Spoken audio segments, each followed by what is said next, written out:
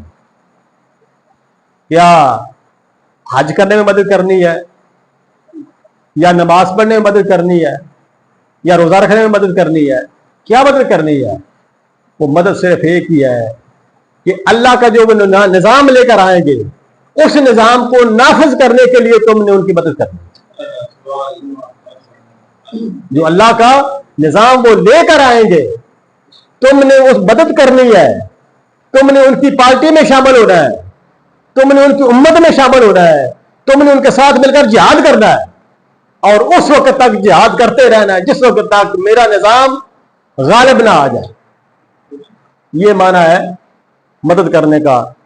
پھر اسی طرح آگے چلے سورہ آراف میں،